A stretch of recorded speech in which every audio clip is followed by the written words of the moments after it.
法第三式，连翼双飞。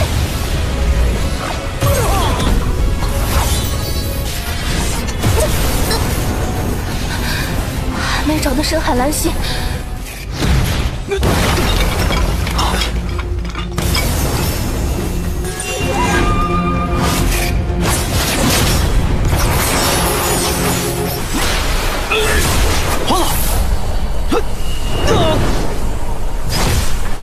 Setelah menghancurkan sebagian besar sekte iblis laut, Su Yang lalu turun dari kapal dan melepaskan rantai yang mengikat Ling Qingsu. Melihat istananya hancur, pemimpin sekte itu lalu bergegas ke arah Su Yang. Namun setelah melihat wajah Su Yang, dia langsung berhenti dan ketakutan.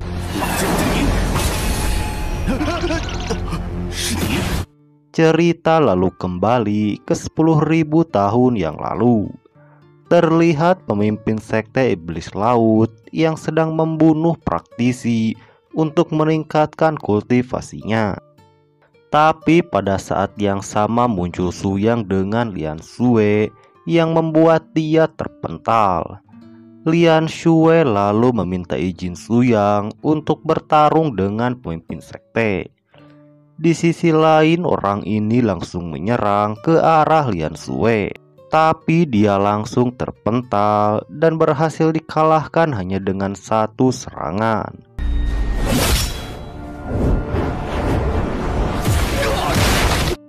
Lian Xue lalu mengelus kepalanya seperti seekor kucing. Melihat situasinya saat ini, dia hanya bisa memohon ampun agar Su Yang dan Lian Xue tidak membunuhnya. Su Yang yang tidak tertarik dengan pemimpin sekte ini, dia lalu mengampuninya. Tapi sebagai gantinya, Su Yang memotong tanduk orang ini karena akan dijadikan senjata untuk Lian Xue.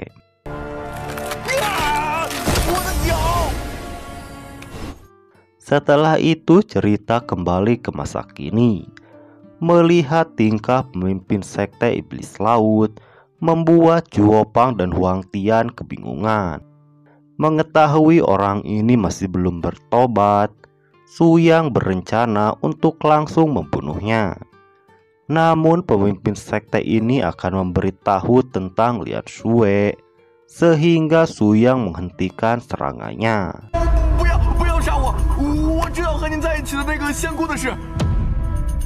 Dia lalu memberitahu semua yang dia lihat dahulu, yang mana pada saat itu dia melihat Lian Xue yang sedang bertarung dengan dua orang praktisi yang tidak diketahui. Pertarungan ini juga sangat sengit karena mereka bertiga cukup seimbang. Tapi di sini Lian Xue sedikit lebih kuat dan berhasil memojokkan mereka bertiga dengan teknik pedang sayap biru Dayan yang diajarkan oleh Su Yang.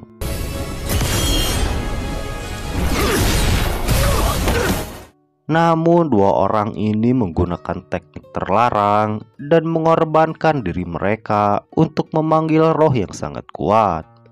Setelah roh berhasil dipanggil, mereka berdua juga langsung mati. Roh jahat itu lalu menyerang Lian Xue secara membabi buta, seperti sebuah boneka yang hanya tahu membunuh. Roh jahat ini juga sangat kuat hingga membuat Lian Xue kewalahan.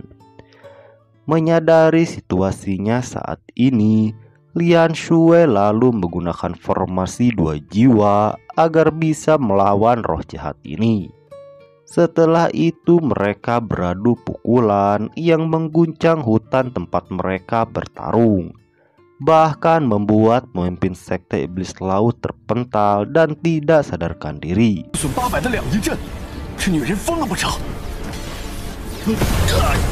Setelah mendengar cerita pemimpin sekte iblis laut, Juopang dan Huang Tian kembali kebingungan karena ada praktisi yang sangat kuat.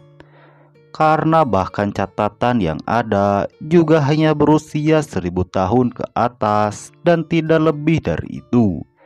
yang membuat mereka tidak bisa menebak asal-usul praktisi misterius itu. Pemimpin sekte iblis laut juga kembali meminta ampun kepada Su Yang seperti 10.000 tahun yang lalu. Tapi dia juga berencana untuk balas dendam pada Su Yang jika dia sudah menjadi lebih kuat. Namun balas dendamnya ini tidak akan terwujud karena Su Yang langsung membunuhnya tanpa ampun, yang kembali mengejutkan Juopang dan membuatnya semakin waspada.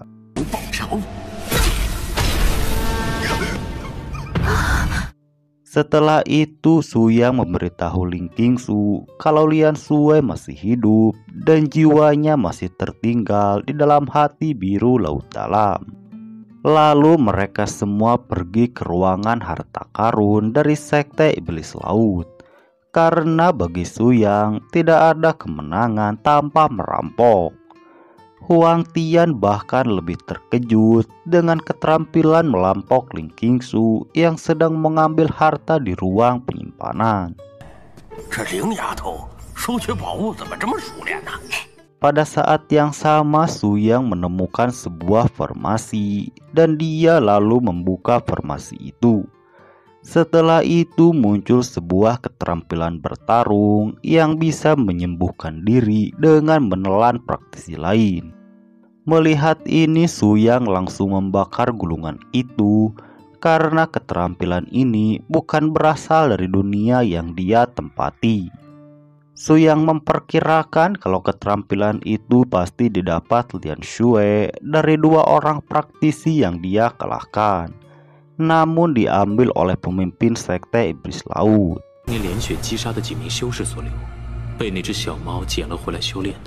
Ling Qingsu yang dari tadi menjarah, dia lalu menghampiri Su Yang dan memberitahu kalau banyak monster di dalam sana. Mereka semua juga langsung berpesta dengan daging binatang buas yang ada di sekte iblis laut. Su Yang lalu menanyakan penyakit yang diderita oleh istri Juopang. Dengan ini Juopang lalu menjelaskan kalau tubuh istrinya sudah mati dan hanya menyisakan sedikit jiwa saja. Mendengar ini Su Yang menebak kalau tubuh istrinya memiliki sesuatu yang spesial.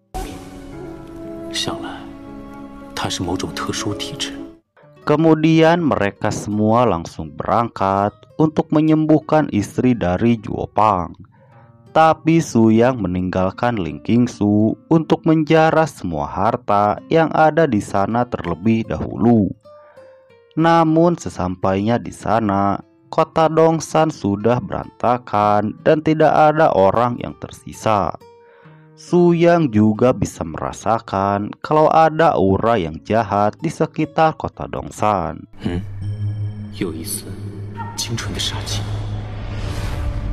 Setelah memeriksa beberapa saat, Juopang juga menemukan kalau istrinya ikut menghilang. Namun Su Yang menemukan jejak aura jahat di sana. Dia juga merasakan ada orang yang sedang mengawasi mereka. Su Yang juga langsung menyerangnya hingga membuat salah satu praktisi tertinggal.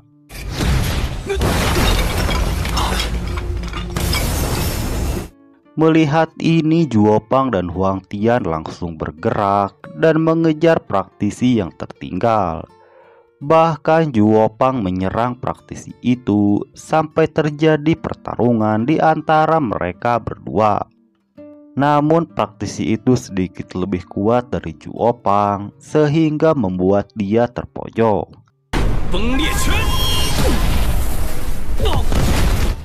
Melihat ini Huang Tian lalu membantu Juopang yang sudah tergeletak di tanah. Mengetahui situasinya yang tidak menguntungkan, praktisi itu lalu mengeluarkan cermin Heisha lalu menyerap Juopang dan Huang Tian ke dalamnya. Merasakan aura jahat yang sama persis dengan yang dia rasakan tadi, Su Yang juga ikut masuk ke dalamnya agar bisa mengetahui isinya dan mengetahui markas praktisi ini.